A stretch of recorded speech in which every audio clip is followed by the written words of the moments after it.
சாந்தி. இன்னைக்கு முரளியில் பாபா நம்ம எல்லாருடைய வாழ்க்கை படகும் கரை சேருவதற்காக வழி சொல்கிறாங்க. என்ன சொல்கிறாங்க அப்படின்னா, நம்ம எல்லாருமே ஈஸ்வரனுடைய சகவாசத்தில் இருக்கணும். அதாவது சிவத்தந்தையினுடைய தொடர்பில் எப்பொழுதுமே இருக்கணும். அப்போ தான் நம்மளுடைய வாழ்க்கை படகு கரை சேரும். இந்த விஷயத்தில் நீங்கள் ரொம்ப கவனமாக இருக்கணும் அப்படிங்கிறாங்க பாபா. கெட்ட சகவாசத்தில் சந்தேக புத்தி உடையவர்களா ஆனீங்க அப்படின்னா விஷக்கடல்ல மூழ்கிடுவீங்க. விகாரம் அப்படிங்கிற விஷக்கடல்ல நீங்க மூழ்கிடுவீங்க. சிவத்தந்தை வந்திருக்கிறதே தனக்கு சமமாக குழந்தைகளை தூய்மையானவர்களை ஆக்குவதற்காகவும் ஞான யோகத்துல நிறைந்தவர்கள் ஆக்கிறதுக்காக தான் பாபா வந்திருக்கிறாரு. அதனால கண்டிப்பாக நம்மளுடைய புத்தி தொடர்பை அவரோட தான் நம்ம இணைச்சி வைக்கணும். மேலும் பாபா சொல்றாரு, நீங்க அறிந்திருக்கிறீங்க 5000 வருடங்களுக்கு முன்னாடி பாபா என்ன கத்து கொடுத்தாரோ அதே ராஜயோகத்தை தான் இப்பவும் கற்றுக் கொடுத்துட்டு இருக்கிறாரு அப்படிங்கிறத நீங்க தெரிஞ்சிருக்கீங்க அப்படிங்கிறார் பாபா.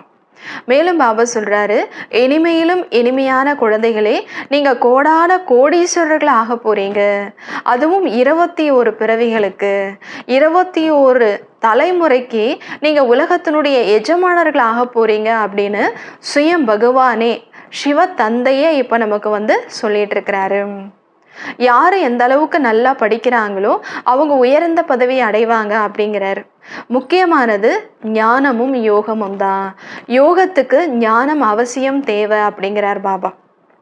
மேலும் நம்மளுடைய புத்தியினுடைய தொடர்பை கலங்கரை விளக்கத்தோடு இணைச்சி வைக்கணும். அதாவது சிவத்தந்தையோடு நம்ம இணைத்து வைக்கணும். எந்த அளவுக்கு நம்ம யோகா பண்ணுறோமோ அந்த அளவுக்கு நம்ம ஆத்மா விகாரம் இல்லாதவர்களாக, விகர்மத்தை விநாசம் செய்யக்கூடியவர்களாக நம்ம ஆக முடியும். அப்போ தான் நீங்கள் ஆத்மா ஆரோக்கியமானவர்களாக, செல்வம் நிறைந்தவர்களாக, பாஸ்வித் ஆனராக நீங்கள் ஆக முடியும் அப்படிங்கிறார் பாபா. இது போல நிறைய விஷயங்களை பாபா இன்னைக்கு முரளியில சொல்றாங்க. வாங்க இன்னைக்கு முழு முரளியை நம்ம விரிவாக கேட்கலாம். ஓம் சாந்தி. முரளி டேட் 25/4/2024 காலை முரளி பாப்தாதா மதுபன். இனிமையான குழந்தைகளே, இந்த புருஷோத்தம யுகம்தான் கீதையின் தொடர்கதை நடைபெறும் காலமாகும். கீதையினுடைய எபிசோடு இப்பதான் நடக்குது. இதில் நீங்கள் முயற்சி செய்து, இந்த சங்கம யுகத்தில் நீங்கள் முயற்சி செய்து உத்தம புருஷர், அதாவது தேவதை ஆக வேண்டும். கேள்வி: எந்த ஒரு விஷயத்தின் கவனம் எப்பொழுதும் இருந்தால் படகு கரையேறிவிடும்?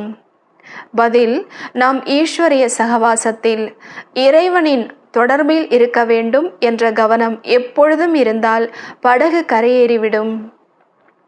கெட்ட சங்கத்தில் மாட்டி சந்தேகம் வந்துவிட்டது என்றால் படகு விஷ விகாரம் என்ற கடலில் மூழ்கி போய்விடும். தந்தை என்ன புரிய வைக்கிறாரோ அதில் குழந்தைகளுக்கு சிறிதளவும் சந்தேகம் வரக்கூடாது. தந்தை குழந்தைகளாகிய உங்களை தனக்கு சமமாக, தூய்மையாக மற்றும் ஞானம் நிறைந்தவராக வந்துள்ளார். தந்தையின் தொடர்பில் தான் இருக்க வேண்டும். ஓம் சாந்தி. இறைவனின் மகா வாக்கியம். தந்தை 5000 வருடங்களுக்கு முன்னதாக புரிய வைத்திருந்த அதே ராஜயோகத்தை கற்பித்து கொண்டிருக்கிறார் என்பதை குழந்தைகள் அறிந்திருக்கிறார்கள். குழந்தைகளுக்கு தெரியும் இறைவன் எப்பொழுது வந்தார் என்று. நான் ராஜயோகத்தை கற்பித்து ராஜாக்களுக்கெல்லாம் ராஜாவாக ஆக்குகிறேன் என்று இறைவன் கூறிய அந்த கீதையின் சரித்திரம் எப்பொழுது நிகழ்ந்திருந்தது? கீதை எப்போ சொல்லப்பட்டது? இதை கேட்க வேண்டும். இதை மற்றவங்க கிட்ட நீங்கள் கேளுங்க. இந்த விஷயம் யாருக்குமே தெரியாது.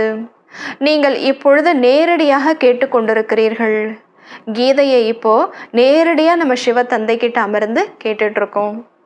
கீதையின் சரித்திரம் கலியுக முடிவு மற்றும் சத்தேக ஆரம்பத்திற்கு இடைப்பட்ட நேரத்தில்தான் ஏற்பட வேண்டும். சிவபாபா ஆதி சனாதனா தேவி தேவதா தர்மத்தினை ஸ்தாபனை செய்கிறார் என்றால் அவசியம் சங்கம யுகத்தில்தான் வருவார். நிச்சயமாக புருஷோத்தம சங்கம யுகம் உள்ளது. புருஷோத்தம வருடம் என மகிமை செய்கிறார்கள். ஆனால் பாவம் அவர்களுக்கு அது பற்றி தெரியாது. புருஷோத்தம வருடம் அப்படின்னு மகிமையெல்லாம் செய்கிறாங்க. பாவம் அந்த புருஷோத்தம வருஷம் எது, புருஷோத்தம யுகத்தை தான் இப்படி சொல்கிறோம் அப்படிங்கிறது அவங்களுக்கு தெரியாது. இனிமையிலும் இனிமையான குழந்தைகளாகிய உங்களுக்கு தெரியும்.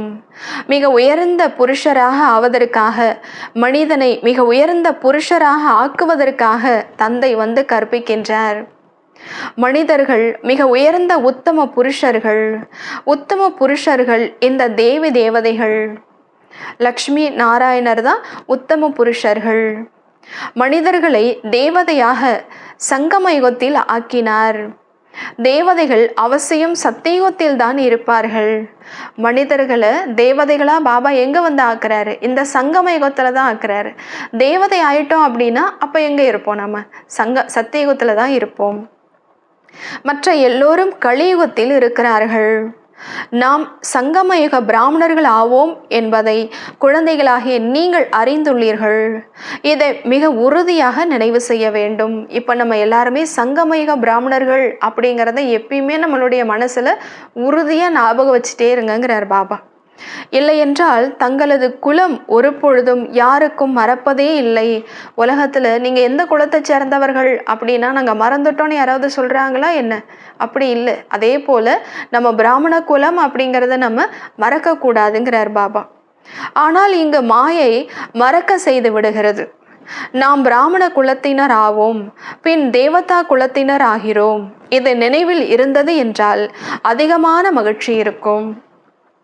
நீங்கள் ராஜயோகம் கற்றுக்கொள்கின்றீர்கள். இப்பொழுது மீண்டும் இறைவன் கீதா ஞானம் கூறிக்கொண்டிருக்கிறார் மற்றும் பாரதத்தின் பழமையான யோகமும் கற்பித்து கொண்டிருக்கிறார் என்று புரிய வைக்கின்றீர்கள். நாம் மனிதனிலிருந்து தேவதை ஆகிக் கொண்டிருக்கிறோம். காமம் மகா எதிரியாகும். இதன் மீது வெற்றி அடைவதால் நீங்கள் உலகை வென்றவர் ஆகிறீர்கள் என்று தந்தை கூறியுள்ளார். தூய்மை பற்றி எவ்வளவு வாதாடுகிறார்கள். தூய்மையா இருக்கணும் அப்படின்னு சொல்லும் பொழுது எவ்வளோ ஆர்குமெண்ட் பண்றாங்க. மனிதர்களுக்கோ விகாரம் என்பது ஒரு கஜானாவை போல உள்ளது. லௌகிக்க தந்தையிடமிருந்து இந்த சொத்து கிடைத்துள்ளது. இந்த விகாரம் அப்படிங்கிற சொத்து யார்கிட்ட இருந்து கிடைக்குது? லௌகிக்க தந்தை கிட்ட இருந்துங்கிறார் பாபா. பாலகன் ஆன உடனேயே, குழந்தை ஆன உடனேயே முதலில் தந்தையின் இந்த ஆஸ்தி கிடைக்கிறது.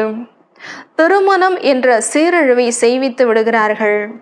ஆனால் எல்லையில்லாத தந்தை காம மகா எதிரியாகும் என்று கூறுகிறார். எனவே அவசியம் காமத்தை வெல்வதாதான் உலகத்தை வென்றவர் ஆவீர்கள்.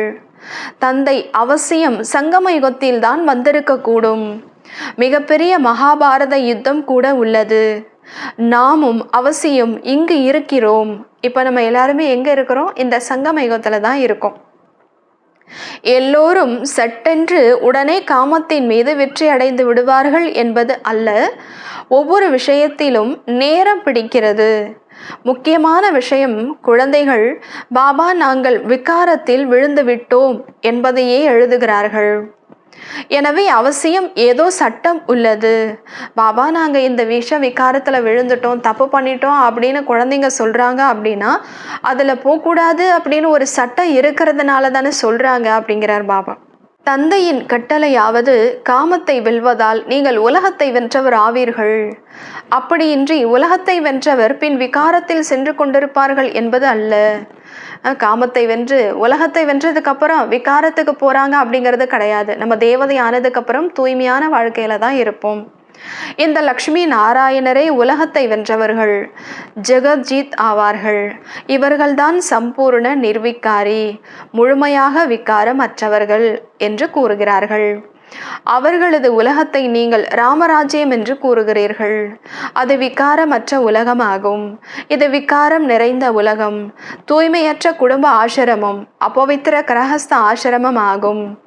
நீங்கள் தூய்மையான குடும்பத்தில் இருந்து கொண்டு ஆசிரமத்தில் இருப்பவர்களைப் போல வாழ்ந்தீர்கள் என்று பாபா புரிய வைக்கின்றார். இப்பொழுது 84 பிறவிகள் எடுத்து எடுத்து தூய்மை அற்றவர்களாக ஆகிவிட்டீர்கள். இது 84 பிறவிகளுடைய கதையாகும். புது உலகம் நிச்சயமாக விகாரமற்ற உலகமாக இருக்க வேண்டும். இதை தூய்மையின் கடலான பகவானே ஸ்தாபனை செய்கின்றார். பின் ராவண ராஜ்யமும் அவசியம் வர வேண்டும். பெயரே ராமராஜ்யம் மற்றும் ராவண ராஜ்யம் ஆகும். ராவண ராஜ்யம் என்றாலே அசுர ராஜ்யம். இப்பொழுது நீங்கள் அசுர ராஜ்யத்தில் அமர்ந்துள்ளீர்கள். லக்ஷ்மி நாராயணர் தெய்வீக ராஜ்யத்தின் அடையாளம் ஆவார்கள். குழந்தைகளாகிய நீங்கள் அதிகாலை சுற்றி வருகிறீர்கள். அதிகாலை என்று விடியல் காலைக்கு தான் சொல்லப்படுகிறது. ஆனால் அதிகாலையில் மனிதர்கள் உறங்கிக் கொண்டிருக்கிறார்கள். எனவே சற்று தாமதமாக தூங்குகின்றீர்கள். சேவை செய்ய போகிறோம் அப்படின்னா அதிகாலையில் எல்லாருமே தூங்கிட்டு இருப்பாங்க. அதனால் கொஞ்சம் லேட்டாக நீங்கள் போகிறீங்கிறார் பாபா.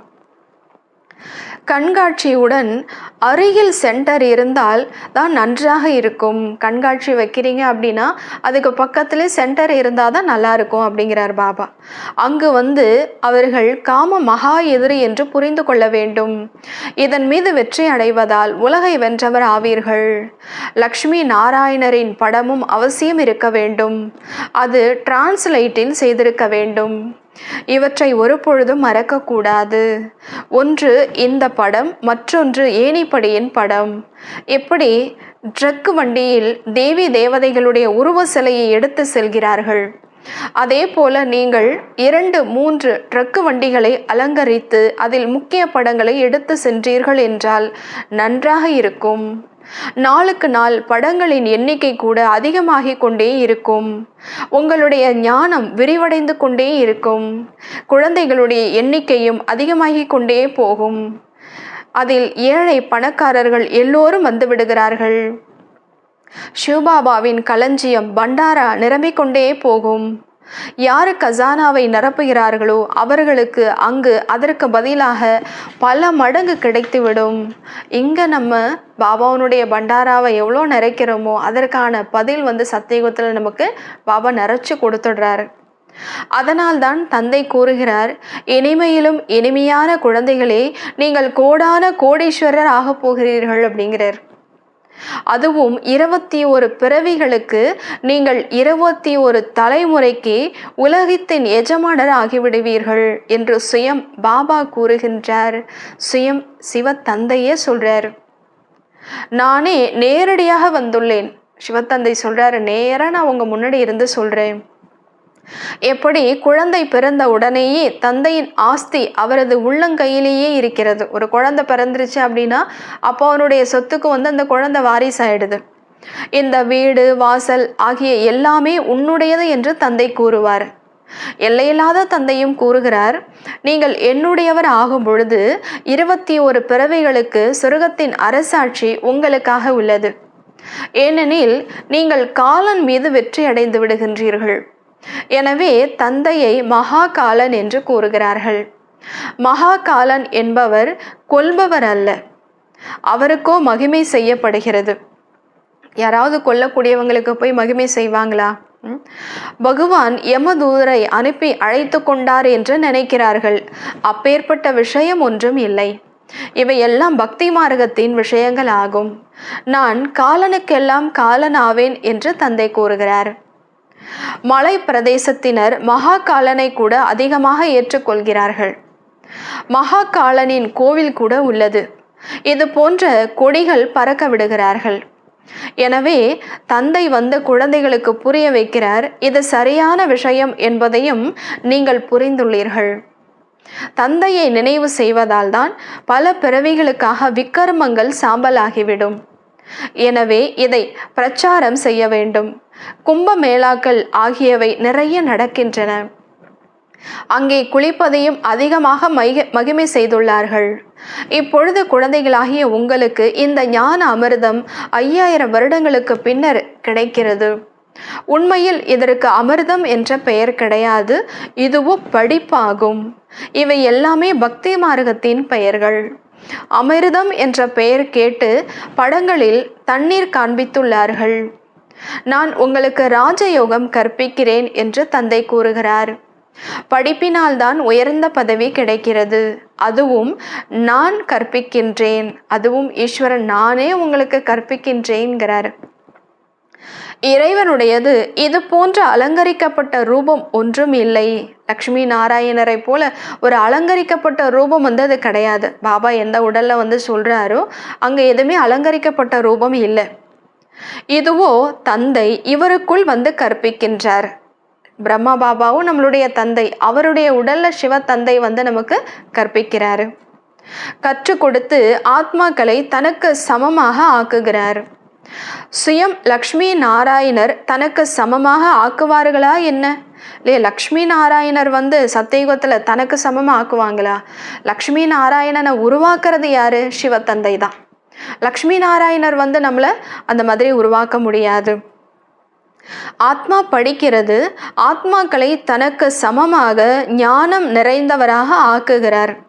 இல்லையே, இப்போ பாபா வந்திருக்கிறது எதுக்காக வந்திருக்கிறாரு? தனக்கு சமமாக ஞான யோகத்தில் தூய்மையில் நிறைந்தவர்களாக நம்மளை ஆக்குறாரு. அப்படி இன்றி பகவான் பகவதி ஆக்குகிறார் என்பது அல்ல. அவர் என்ன செய்கிறாரு? தனக்கு சமமாக ஆக்குறார், தூய்மையாக ஞான யோகத்தில் நிறைந்தவர் ஆக்குறார். அவர்கள் கிருஷ்ணரை காண்பித்துள்ளார்கள். அவர் எப்படி கற்பிப்பார்? சத்தியுகத்தில் தூய்மையற்றவர்களாக இருப்பார்களா என்ன? ஏன்னா கிருஷ்ணர் தான் மகா வாக்கியம் சொன்னாரு அப்படின்னு சொல்றாங்க, கீதை சொன்னாரு அப்படின்னு சொல்லி. கிருஷ்ணர் எங்க இருக்கிறாரு? சத்தியுகத்துல. அப்போ இந்த ஞானம் அப்படிங்கிறது தூய்மை இல்லாதவர்களுக்கு தானே. பாபா கேட்கிறாரு, சத்தியுகத்துல யாராவது தூய்மையற்றவர்கள் இருப்பார்களா என்ன? கிருஷ்ணர் இருப்பதே சத்தியுகத்தில். பிறகு ஒரு பொழுதும் கிருஷ்ணரை நீங்கள் பார்க்க மாட்டீர்கள். சத்தியுகத்தில் தான் கிருஷ்ணர் இருப்பார். அதே அடுத்த பிறவி எடுத்துட்டார் அப்படின்னா அந்த உடல், அந்த உருவம் எல்லாமே மாறி போயிடுதே.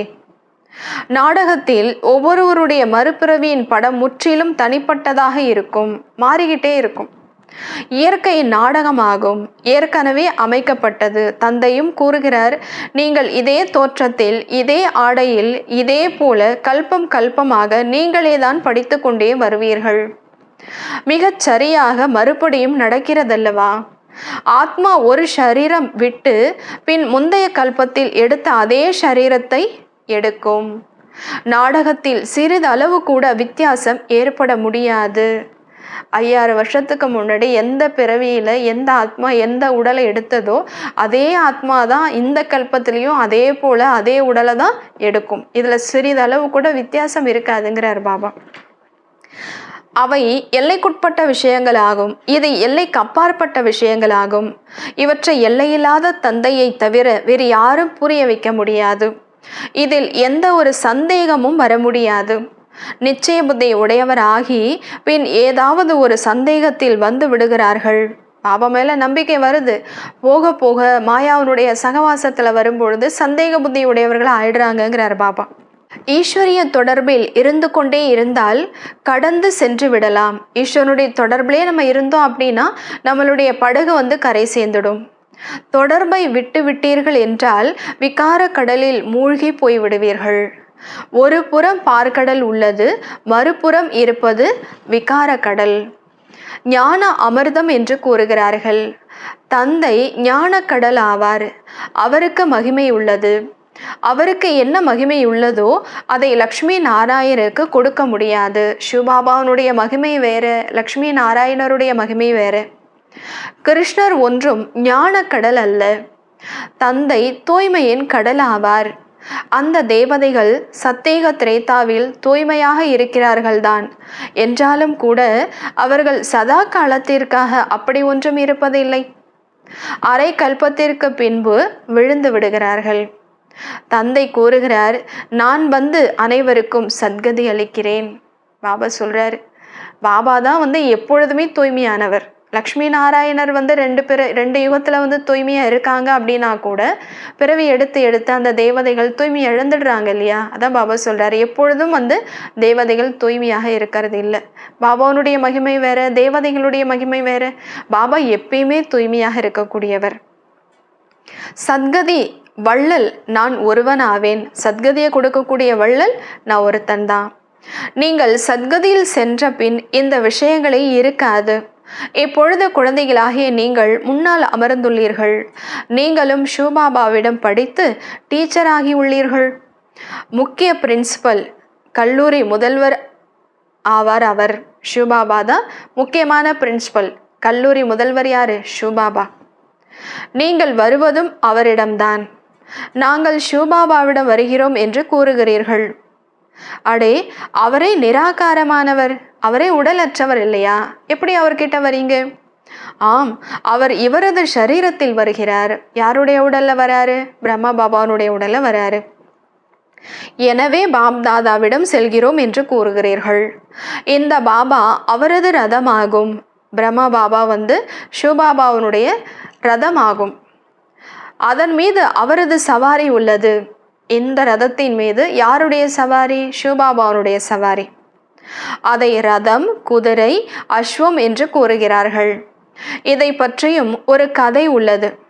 தக்ஷ பிரஜாபிதா வேள்வி ஏற்படுத்தினார் என்று கதை எழுதி வைத்துள்ளார்கள். ஆனால் அப்படி ஒன்றும் இல்லை. அந்த வேள்வியில் நிறைய குதிரைகளை எல்லாம் அர்ப்பணிச்சாங்க அப்படியெல்லாம் எழுதியிருக்காங்க. அப்படியெல்லாம் எதுவுமே இல்லைங்கிறார் பாபா. சிவபகவானுடைய மகா வாக்கியம், பாரதத்தில் தர்மத்திற்கு கலங்கம் என்பது அளவுக்கு மீறி ஏற்படும் சமயத்தில் நான் வருகிறேன். எப்பெல்லாம் உலகத்தில் அதர்மம் அதிகமாகுதோ அப்பெல்லாம் நான் இங்கே வரேன் அப்படின்னு பாபா சொல்கிறாரு. கீதாவாதிகள், கீதை படிப்பவர்கள் யதாகி என்று கூறுகிறார்கள் தான். ஆனால் அவர்களுக்கு அதன் பொருள் தெரியவில்லை. எப்பொழுதெல்லாம் உலகத்தில் அதர்மங்கள் அதிகமாகுமோ அப்பெல்லாம் இறைவன் வருவார் அப்படின்னு சொல்கிறாங்க. ஆனால் பாபா சொல்கிறாரு அதனுடைய பொருளை புரிஞ்சிக்காம சொல்கிறாங்கங்கிறார் பாபா. இது உங்களுடைய மிக சிறிய செடி அல்லவா? பின் இது அஸ்திவாரம் கூட ஆகும். இல்லை, இந்த பிராமண மரம், இந்த செடிங்கிறது உங்களுடைய சின்ன செடி தான். ஆனால் எல்லாத்துக்குமே அஸ்திவாரம் இதுதாங்கிறார் பாபா. இத்தனை அநேக தர்மங்களுக்கிடையில் ஒரு ஆதி சனாதன தேவி தேவதா தர்மத்தின் நாற்று நடுகிறார். எவ்வளவோ முயற்சி செய்ய வேண்டியுள்ளது. இப்போ எல்லா தர்மங்களும் இருக்குது. இதற்கு நடுவில் ஆதி சனாதனா தேவி தேவதா தர்மத்தினுடைய ஃபவுண்டேஷன், அதற்கான நாற்று இப்போ பாபா நட்டுட்ருக்கிறாரு. அப்போ எவ்வளோ முயற்சிக்குரிய விஷயம் இங்கே இப்போ நடந்துட்டுருக்குது. மற்றவர்களுக்கு முயற்சி செய்ய வேண்டியதில்லை. மற்ற தர்மத்தை உருவாக்கணும் அப்படின்னா அதுக்கு முயற்சி தேவையில்லை. அவர்கள் மேலிருந்து வந்து கொண்டே இருப்பார்கள். அந்த மத தலைவர் ஆத்மா வந்துருச்சு அப்படின்னா அந்த மதத்தை சேர்ந்த ஆத்மா மேலிருந்து தானாகவே என்ன பண்ணிடுவாங்க, கீழே இறங்கிடுவாங்க. அங்கே யாரெல்லாம் சத்தியக திரேதாவில் வரப்போகிறவர்களோ அந்த ஆத்மாக்கள் தான் படிக்கிறார்கள். யாரெல்லாம் தூய்மை அற்றவர்களோ அவர்களை தூய்மையான தேவதையாக ஆக்குவதற்காக தந்தை படிப்பிக்கிறார். கீதையோ இவரும் பிரம்ம பாபாவும் படித்து கொண்டிருந்தார். எப்படி இப்பொழுது ஆத்மாக்களுக்கு பாவங்கள் நீங்கிவிடும் வகையில் நினைவு செய்து திருஷ்டி அளிக்கப்படுகிறதோ அதுபோல பக்தி மார்க்கத்தில் கீதைக்கு முன்னால் தண்ணீர் வைத்து அமர்ந்து படித்து கொண்டிருந்தார். பித்திருக்களுக்கு, குடும்பத்தில் இறந்து போன முன்னோர்களுக்கு முன்னேற்றம் ஆகும் என்று நினைக்கிறார்கள். அந்த பித்ரு படைக்கிறாங்க அப்படின்னா இறந்து போனவர்களுக்கு முன்னேற்றம் ஆகும் அப்படின்னு சொல்லி அவங்க படைக்கிறாங்க. எனவே பித்ருகளை நினைவு செய்கிறார்கள். பக்தியில் கீதைக்கு அதிகமான மதிப்பு வைத்திருக்கிறார். அடே பாபா என்ன குறைந்த பக்தராக இருந்தாரா என்ன? பிரம்மா பாபா சாதாரண குறைஞ்ச பக்தரா இருந்தாரா என்ன? அவ்வளோ தீவிரமான பக்தரா இருந்தார். ராமாயணம் எல்லாமே படித்து கொண்டிருந்தார். அதிகமாக மகிழ்ச்சியில் இருந்தார். அது எல்லாமே நடந்து முடிந்து விட்டது. இப்பொழுது தந்தை கூறுகின்றார், நடந்து முடிந்து விட்டதை மனதில் இருத்தி வைக்காதீர்கள். புத்தியில் இருந்து எல்லாவற்றையும் நீக்கிவிடுங்கள். பாபா ஸ்தாபனை, விநாசம் மற்றும் ராஜதானி போன்றவற்றை காட்சியாக காண்பித்தார். எனவே அது உறுதிப்பட்டு விட்டது. இவை எல்லாமே அழிய போகின்றன என்பது தெரியாமல் இருந்தது. இதுக்கு முன்னாடி இதெல்லாம் தெரியாமல் இருந்தது, இப்போ தெரிஞ்சிருச்சு. மீண்டும் இவை எல்லாம் நடக்கும். தாமதம் உள்ளதா என்ன? நான் போய் ராஜா ஆகிவிடுவேன் என்று பிரம்மா பாபா நினைத்தார். பாபா என்னவெல்லாம் நினைத்து கொண்டிருந்தார் என்றே தெரியாது. பாபாவின் பிரவேசம் எப்படி ஆனது என்பதை குழந்தைகளாகிய நீங்கள் தான் அறிந்துள்ளீர்கள். இந்த விஷயங்கள் மனிதர்களுக்கு தெரியாது. பிரம்மா, விஷ்ணு, சங்கர் என்ற பெயர்களையே கூறுகிறார்கள். ஆனால் இந்த மூவர்களின் பகவான் யாருக்குள் பிரவேசம் செய்திருக்கிறார் அர்த்தம் தெரியாமல் உள்ளார்கள். அந்த மனிதர்கள் விஷ்ணுவின் பெயரை சொல்கிறார்கள். இப்பொழுது அவரோ தேவதை ஆவார். அவர் எப்படி கற்பிப்பார்? பாபா அவரே கூறுகிறார். சுயம் சிவ தந்தையே சொல்றாரு, நான் இவருக்குள் பிரவேசம் செய்கிறேன். எனவே பிரம்மா மூலமாக ஸ்தாபனை என்று காண்பித்துள்ளார்கள். பகவான் கூறுகிறார், நான் உங்களுக்கு ராஜயோகம் கற்பிக்கிறேன். அந்த பகவான் எப்பொழுது வந்து ராஜயோகம் கற்பித்தார் மற்றும் ராஜ்ய பதவியை அளித்தார் என்பதை இப்பொழுது நீங்கள் புரிந்துள்ளீர்கள். 84 பிறவிகளின் இரகசியத்தை கூட புரிய வைத்துள்ளார். முழு உலகம் விரும்புகிறது உலகில் சாந்தியின் ராஜ்யம் தேவை என்று. இந்த லக்ஷ்மி நாராயணனுடையதாக இருந்ததல்லவா? லக்ஷ்மி நாராயணருடைய ராஜ்யம்தான் அமைதியான ராஜ்யமா இருந்தது இல்லையா? லக்ஷ்மி நாராயணரின் ராஜ்யம் இருக்கும் பொழுது மற்ற எல்லோரும் சாந்தி தாமத்தில் இருந்தார்கள். இப்பொழுது நாம் ஸ்ரீமத் படி இந்த காரியம் செய்து கொண்டிருக்கிறோம். அமைதியான ஒரு ராஜ்யத்தை கொண்டு வர்றதுக்காக ஸ்ரீமத் படி நம்ம நடந்துட்டு இருக்கிறோம். அநேக முறை செய்திருந்தோம் மற்றும் செய்து கொண்டே இருப்போம். கோடியில் ஒருவர்தான் வெளிப்படுவார் என்பதையும் அறிந்துள்ளீர்கள். யார் தேவி தேவதா தர்மத்தினரோ அவர்களுக்கு தான் இந்த விஷயம் மனதை தொடும். பாபா சொல்லக்கூடிய விஷயங்கள் யார் தேவி தேவதைகளா இருக்காங்களோ அவங்களுக்கு தான் இது புரியும். பாரதத்தின் விஷயமாகும். இந்த குலத்தை சேர்ந்தவர்கள் வெளிப்பட்டு கொண்டிருக்கிறார்கள் மற்றும் வெளிப்பட்டு கொண்டே இருப்பார்கள். எப்படி நீங்கள் வெளிப்பட்டீர்களோ அதுபோல வேறு பிரஜைகளும் உருவாகி கொண்டே செல்வார்கள். நீங்க எப்படி பாபா குழந்தையாகி வெளிப்பட்டிருக்கீங்களோ அதே போல இன்னும் பிரஜைகளும் வெளிப்படுவாங்கங்கிறார் பாபா. நன்றாக படிப்பவர்கள் நல்ல பதவி அடைவார்கள். ஞான யோகமே முக்கியமானது. யோகத்திற்கு ஞானம் வேண்டும். பின் பவர் ஹவுஸ் கலங்கரை விளக்கம் உடன் யோகம் வைக்க வேண்டும். கலங்கரை விளக்கம் யாரு? சிவபாபா. அவரோட நம்ம புத்தி தொடர்பை இணைக்கணும். யோகத்தினால் விக்கிரமங்கள் விநாசமாகும் மற்றும் ஆரோக்கியம் மற்றும் செல்வம் நிறைந்தவர் ஆவீர்கள். பாஸ் வித் ஆனர் மதிப்புடன் தேர்ச்சி கூட ஆவீர்கள். நல்லது. இனிமையிலும் இனிமையான காணாமல் போய் கண்டெடுக்கப்பட்ட செல்லமான குழந்தைகளுக்கு தாயும் தந்தையுமாகிய பாப்தாதாவின் அன்பு நினைவுகள் மற்றும் காலை வணக்கம். ஆன்மீக குழந்தைகளுக்கு ஆன்மீக தந்தையின் நமஸ்தே. ஆன்மீக தந்தைக்கு ஆன்மீக குழந்தைகளின் நமஸ்தே. நன்றி பாபா. தேங்க்ஸ் பாபா. தாரணைக்கான முக்கிய சாரம். நடைமுறை செய்வதற்காக முரளியிலிருந்து முக்கியமான 2 பாயிண்ட்ஸ். முதலாவது, நடந்து முடிந்து விட்டவை பற்றி சிந்தனை செய்யக்கூடாது. இதுவரையும் படித்ததை மறக்க வேண்டும்.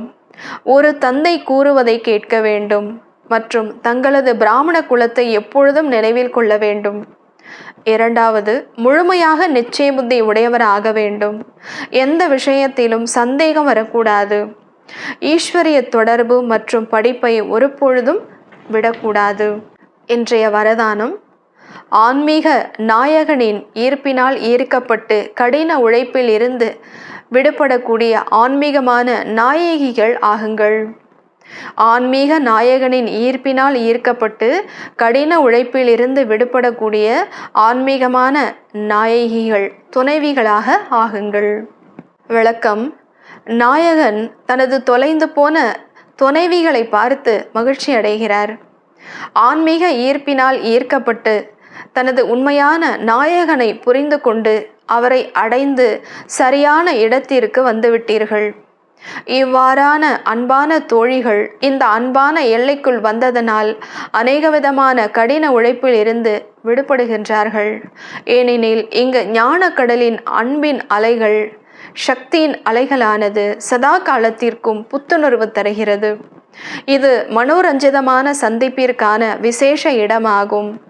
இதனை துணைவிகளாகிய உங்களுக்காக நாயகன் உருவாக்கியுள்ளார். ஸ்லோகன்.